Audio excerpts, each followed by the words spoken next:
ഞാനൊന്ന് പുറത്ത് പോവാണ്. വേറെ എങ്ങോട്ടല്ല, ഗുരുവായൂരാണ്. അപ്പോൾ സ്റ്റിച്ചിങ് ചെയ്യാനുണ്ട്, അതുപോലെ തന്നെ കുഞ്ഞു കുഞ്ഞു ഷോപ്പിങ്ങും കാര്യങ്ങളൊക്കെ ഉണ്ട്. അവരുണ്ടായിട്ടുണ്ടെങ്കിൽ എല്ലാം നടക്കില്ല. അവരെ കൊണ്ട് പോകുമ്പോൾ സമയം കുറേ പോകും. അതുപോലെ തന്നെ സ്റ്റിച്ചൊക്കെ ചെയ്യാനാണെങ്കിൽ നമ്മൾ ഒറ്റയ്ക്ക് പോയി സ്റ്റിച്ച് ചെയ്യാൻ അളവെടുക്കുന്നതൊക്കെ എല്ലാം നല്ലതെന്ന് വിചാരിച്ചിട്ടാണ്. അപ്പോൾ ബാക്കി എനിക്ക് വേണ്ട കൊച്ചു കൊച്ചു സാധനങ്ങളൊക്കെ വാങ്ങിക്കാനുണ്ട്. കല്യാണങ്ങളുണ്ട് 2 എണ്ണം. അപ്പോൾ അതിനൊക്കെ ഉള്ളതാണ്. അപ്പോൾ ഇപ്പോൾ എന്തായാലും അവരില്ലാത്തപ്പോൾ ഫ്രീ ആയിട്ടിരിക്കുകയാണ്. ഞാനന്ന് പുറത്ത് പോയിട്ട് വരാമെന്ന് വിചാരിച്ചു. അപ്പോൾ മറ്റു വിശേഷങ്ങളൊക്കെ കണ്ടു നോക്കൂ. ഹേയ് ഗൈസ്, മമ്മി ഇരുന്ന് ഗുരുവായൂർക്ക് ബസ് കാത്ത് നിൽക്കുന്നതാണ് ഈ കാണുന്നത് കേട്ടോ. മക്കളൊന്നും ഇല്ലാത്തതുകൊണ്ട് ഓട്ടോ വിളിച്ചില്ല. പിന്നെ നടക്കാനാണെങ്കിൽ കുറച്ച് മടിയുണ്ടായിരുന്നു. അങ്ങനെ പ്രൈവറ്റ് ബസ് സ്റ്റാൻഡിൽ പണി നടക്കുന്നതുകൊണ്ട് അവര് റെയിൽവേയുടെ അടുത്തുള്ള പാർക്കിങ്ങിൽ നിർത്തി. അപ്പോൾ എനിക്ക് കുറച്ച് നടക്കാനുണ്ടായിരുന്നു കിഴക്കേ നടയ്ക്ക്. അങ്ങനെ നടന്ന് അവിടെ കിഴക്കേ നടയിലുള്ള ഒരു ഷോപ്പിൽ കയറി ഓർണമെന്റ്സ് നോക്കിക്കൊണ്ടിരിക്കുകയാണ് കേട്ടോ. അപ്പോൾ സ്ഥിരം കയറുന്ന ഷോപ്പിൽ നിന്ന് മാറ്റി പിടിച്ച് വേറൊരു ഷോപ്പിൽ കയറിയതാണ്. എന്തായാലും കയറിയത് നഷ്ടമായില്ല. അത്ര മാത്രം കളക്ഷൻ അവിടെ കാണാനായിട്ട് സാധിച്ചു. പിന്നെ ഞാൻ വിചാരിച്ചു ഇത്ര ഓർണമെന്റ്സ് ഉണ്ടാവുള്ളൂ. പക്ഷെ ഞാൻ പറഞ്ഞു എനിക്ക് വേറെ ഓർണമെന്റ്സ് ആണ് വേണ്ടതെന്ന് പറഞ്ഞപ്പോൾ എന്ന് ഫോട്ടോ കാണിച്ചോളാൻ പറഞ്ഞു. അങ്ങനെ ഞാൻ പല പല പേജസിൽ നിന്നായിട്ട് എടുത്തു വെച്ചിട്ടുള്ള സ്ക്രീൻഷോട്ടുകൾ എടുത്ത് ഇങ്ങനെ കാണിച്ചപ്പം എല്ലാതും അവര് ഓരോ പെട്ടികളിൽ നിന്നായിട്ട് പറക്കിക്കൊണ്ടുവരുന്നു. അത് കണ്ടപ്പോൾ എനിക്ക് ഭയങ്കരമായിട്ട് ഇഷ്ടപ്പെട്ടു കേട്ടോ. കാരണം ഈ മാലയൊക്കെ ഞാൻ ഓൺലൈനിൽ സെലക്ട് ചെയ്ത് വെച്ചിട്ടുള്ളതായിരുന്നു. അപ്പോൾ മൾട്ടി കളർ ഇല്ലാത്തതുകൊണ്ടാണ് ഞാൻ വാങ്ങിക്കാഞ്ഞത്. അപ്പോൾ ഇവിടെ മൾട്ടി കളർ ഉണ്ടെന്ന് പറഞ്ഞു. പിന്നെ ഈ താമര ഡിസൈനൊക്കെ ഇപ്പോൾ ട്രെൻഡിങ് ആണ്. പിന്നെ ട്രഡീഷണൽ ആയിട്ടുള്ള ഒരുപാട് മാലകളുണ്ട് കേട്ടോ. അപ്പോൾ ഏത് എടുക്കണം എന്നുള്ള കൺഫ്യൂഷനിലാണ് ഞാൻ നിൽക്കുന്നത് കേട്ടോ.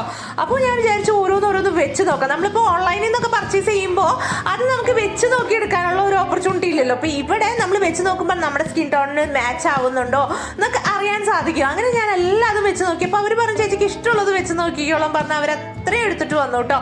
എനിക്ക് നല്ല കസ്റ്റമർ ഫ്രണ്ട്ലി ആയിട്ട് അവിടെ ഫീൽ ചെയ്തു. അപ്പോൾ അതുകൊണ്ട് തന്നെ നിങ്ങൾക്ക് യൂസ്ഫുൾ ആണെങ്കിൽ വാങ്ങിച്ചോട്ടെ എന്ന് വിചാരിച്ചിട്ടാണ് ഞാൻ ഈ ഒരു വീഡിയോ എടുത്തിട്ടത് കേട്ടോ. അല്ലാതെ പ്രൊമോഷനും കാര്യങ്ങൾക്കൊന്നും അല്ല. ഏതൊരു ഷോപ്പിൽ കയറിയാലും നമ്മളെ അടുത്ത് അവർ നന്നായിട്ട് ബിഹേവ് ചെയ്ത് കഴിഞ്ഞിട്ടുണ്ടെങ്കിൽ നമ്മൾ പിന്നെ അവിടെയൊക്കെ പോകും അല്ലേ. അപ്പോൾ ഇവിടെ എനിക്ക് അത്രയും നല്ല കംഫർട്ടബിൾ ആയിട്ട് ഫീൽ ചെയ്തു. പിന്നെ ഈ 3 മാലകളിൽ ഏതെടുക്കുന്നുള്ള കൺഫ്യൂഷനിലാണ് ഞാൻ നിൽക്കുന്നത് കേട്ടോ. 3 എനിക്ക് ഇഷ്ടപ്പെട്ടു. പക്ഷെ എൻ്റെ പോക്കറ്റ് കാര്യമല്ല അത് എടുത്തു കഴിഞ്ഞിട്ടുണ്ടെങ്കിൽ. അതുകൊണ്ടാണ് ഇവിടെ ഓർണമെന്റ്സിനൊക്കെ നല്ല അഫോർഡബിൾ റേറ്റ് ആണ് കേട്ടോ. എന്തായാലും 250 തൊട്ടുള്ള കമ്മൽ മാല സെറ്റൊക്കെ അവൈലബിൾ ആണ്. അങ്ങനെ പല റേഞ്ചിലുള്ളതുണ്ട്. ഇതാ കണ്ടില്ലേ, കാശിമാല, മാങ്ങാമാല, അങ്ങനെയുള്ള ട്രഡീഷണൽ മാലകളൊക്കെ ഒരുപാട് അവിടെ കാണാൻ സാധിച്ചു. ഇപ്പോൾ ഓണത്തിന് ട്രെൻഡിങ് ആണല്ലോ. ഈ ഒരു പച്ചമാല ഈ ഡ്രസ്സിന് മാച്ച് ചെയ്യുന്നതായിട്ട് തോന്നി, കോൺട്രാസ്റ്റ് ആയിട്ട്. പക്ഷെ എൻ്റെ സാരിക്ക് അത് മാച്ച് ആവില്ല, അതുകൊണ്ട് എടുത്തില്ല. എന്തായാലും എനിക്ക് ഈ മാല ഇഷ്ടപ്പെട്ടു. അതുപോലെ തന്നെ ബ്രൈഡ്സിനൊക്കെ റിസപ്ഷൻ ഇടാൻ വേണ്ടിയിട്ട് പറ്റിയിട്ടുള്ള ഒരുപാട് മാലകൾ അവിടെ കാണാൻ സാധിച്ചു കേട്ടോ. റിസപ്ഷനൊക്കെ ആ ഒരു ഗൗണിൻ്റെ കൂടെയും അല്ലെങ്കിൽ ചോളിയുടെ കൂടെയൊക്കെ ഇടാൻ പറ്റുന്നതാണ്. പിന്നെ നമ്മൾ ട്രഡീഷണൽ ആയിട്ടാണെങ്കിൽ സെറ്റ് സാരിയുടെ കൂടെയൊക്കെ ഈ ചോക്കർ മാച്ച് ചെയ്ത് പോവും. എനിക്ക് ഭയങ്കരമായിട്ട് ഇഷ്ടപ്പെട്ടു. പക്ഷേ എനിക്ക് കുറച്ച് സിമ്പിളായിട്ടുള്ളത് മതി, അതുകൊണ്ട് ഞാനത് അവിടെ വെച്ചു. പിന്നെ ഈ ഒരു പച്ചതാണെങ്കിൽ അതുപോലെ തന്നെ ഈ മാലയൊക്കെ നല്ല ഭംഗിയുണ്ട്. എല്ലാതും ഞാനിങ്ങനെ ഓൺലൈനിൽ കണ്ടിട്ടുണ്ടായിരുന്നു. അപ്പോൾ ഇവിടെ ഒരു കുടക്കീഴിൽ എല്ലാതും കാണാൻ സാധിച്ചതിൽ ഭയങ്കര സന്തോഷം. ഇനി വളകളും ഇയറിങ്സ് ഒക്കെ നോക്കിക്കൊണ്ടിരിക്കുകയാണ് കേട്ടോ. അപ്പോൾ വളകളൊക്കെ കുറേ കഴിഞ്ഞതാണെന്ന് പറഞ്ഞു. ട്രഡീഷണൽ ആയിട്ട് ഒരുപാടുണ്ടായിരുന്നു, കുറച്ച് അവൈലബിൾ ഉണ്ടായിരുന്നുള്ളൂ. അപ്പോൾ ഗുരുവായൂരുള്ളവർക്കൊക്കെ ഇപ്പോൾ ഷോപ്പ് ചെയ്താന്ന് പിടികിട്ടി കാണും അല്ലേ. കിഴക്കേനടയിലുള്ള ഗോകുൽ ഫാൻസി സ്റ്റോർ ആണ് കേട്ടോ. അപ്പോൾ നമുക്കൊരു ഫംഗ്ഷൻ വന്നിട്ടുണ്ടെങ്കിൽ വള വാങ്ങിക്കാനും ഇയറിങ് വാങ്ങിക്കാനും ഒന്നും വേറെ കടകളിലൊന്നും പോകേണ്ടി വരില്ല. അത്ര മാത്രം കളക്ഷൻ ഇവിടെ ഉണ്ട്. എനിക്ക് ഒരുപാട് ഇഷ്ടപ്പെട്ടു കേട്ടോ. പിന്നെ ഇയറിങ്ങിൻ്റെ കാര്യം പറയുകയാണെങ്കിൽ അത്രമാത്രം വെറൈറ്റീസ് കാണാനായിട്ട് സാധിച്ചു. കൃഷ്ണനും രാധയും അതുപോലെ ഉണ്ണിക്കണ്ണനൊക്കെയുള്ള ഈ ഒരു ഇയറിങ് എനിക്ക് ഭയങ്കരമായിട്ട് ഇഷ്ടപ്പെട്ടു കേട്ടോ. പിന്നെ കുറേ വെറൈറ്റീസ് ഉണ്ട്. നമ്മൾ ഇയറിങ് ലവേഴ്സിന് മസ്റ്റ് വിസിറ്റ് പ്ലേസ് എന്ന് വേണമെങ്കിൽ പറയാം ഈ ഒരു ഷോപ്പ്. അത്രമാത്രം കളക്ഷൻ ഉണ്ട്.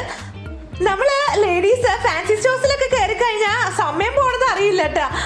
കാരണം ഞാനിതാ കുറേ നേരമായി ഇവിടെ ഇങ്ങനെ ഓരോന്ന് നോക്കി നിൽക്കുന്നത്. ഇനി സ്റ്റിച്ചിങ്ങിന് പോലൊന്നും നടക്കില്ല എന്ന് മനസ്സിലായി. അത്രമാത്രം ടൈം ഞാനിവിടെ സ്പെൻഡ് ചെയ്തു.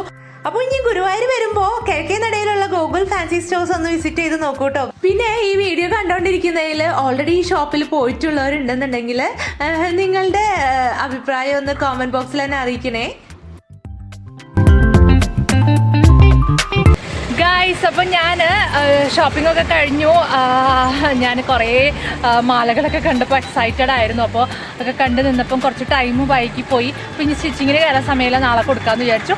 ഇനി മക്കളിനെ വിളിക്കാൻ പോകണം, അവർക്ക് 1 മണിക്ക് ക്ലാസ് വിടും.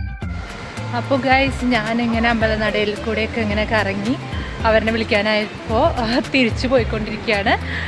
അപ്പോൾ ഇത്രയേ ഉള്ളൂ. നിങ്ങൾക്ക് ഇന്നത്തെ വ്ളോഗ് ഇഷ്ടപ്പെട്ട് കഴിഞ്ഞാൽ സബ്സ്ക്രൈബ് ചെയ്യാത്തവരാണെങ്കിൽ സബ്സ്ക്രൈബ് ചെയ്യുക, അല്ലാത്തവർ ലൈക്ക് ചെയ്യുക, കമൻറ്റ് ചെയ്യുക, സപ്പോർട്ട് ചെയ്യുക. ബൈ.